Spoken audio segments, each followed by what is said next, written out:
ओम श्री गणेशाय नमः। मित्रों, इस श्रृंखला में हम आपको भारतवर्ष के प्रमुख ऋषि मुनियों के बारे में बताएंगे।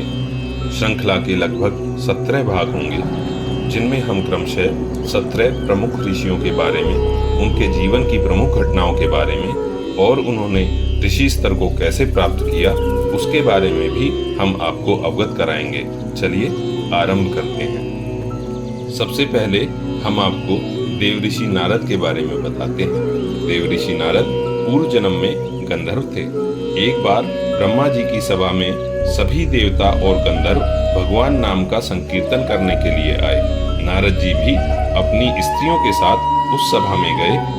भगवान के संकीर्तन में विनोद करते हुए देखकर ब्रह्मा जी ने इन्हें शूद्र होने का शाप दे दिया।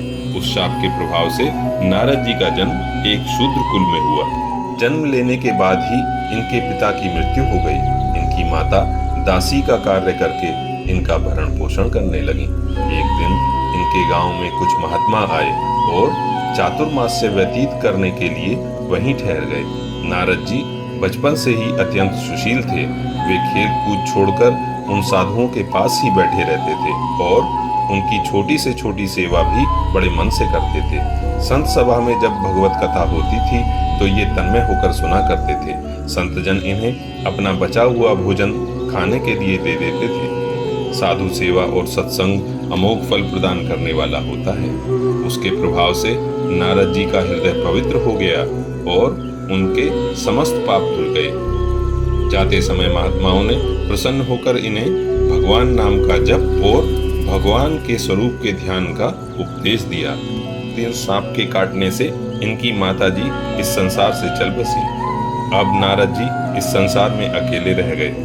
उस समय इनकी अवस्था मात्र 5 वर्ष की ही थी। माता के वियोग को भी भगवान का परम अनुग्रह मानकर वे अनाथों के नाथ दीनानाथ का भजन करने के लिए चल पड़े।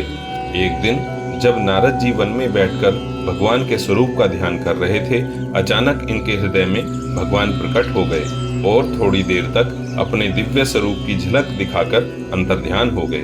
भगवान का दोबारा दर्शन करने के लिए नारद जी के मन में परम व्याकुलता पैदा हो गई। वे बार बार अपने मन को समेटकर भगवान के ध्यान का प्रयास करने लगे, किंतु सफल नहीं हुए। उसी समय आकाशवाणी हुई, हे दासी पुत्र, अब इस जन्म में फिर तुम्हें मेरा दर्शन नहीं होगा। अगले जन्म में तुम मेरे पार्षद रूप में मुझे पुनः प्राप्त करोगे। समय आने पर नारद जी का 5 भौतिक शरीर छूट गया और कल्प के अंत में ये ब्रह्मा जी के मानस पुत्र के रूप में अवतीर्ण हुए। देवऋषि नारद भगवान के भक्तों में सर्वश्रेष्ठ हैं। ये भगवान की भक्ति और महात्म्य के विस्तार के लिए अपनी वीणा की मधुर तान पर भगवत गुणों का गान करते हुए निरंतर विचरण किया करते हैं।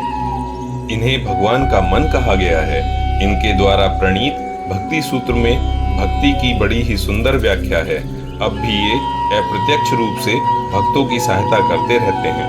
भक्त प्रहलाद, भक्त अम्बरीश, ध्रुव आदि भक्तों को उपदेश देकर इन्होंने ही भक्ति मार्ग में प्रवृत्त किया है।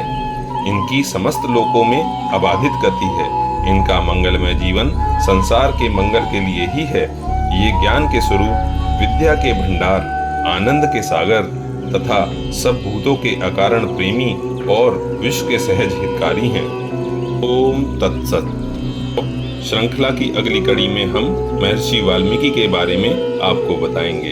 यदि आपको यह कड़ी अच्छी लगी हो तो इस वीडियो को लाइक करें और चैनल को सब्सक्राइब करें। धन्यवाद।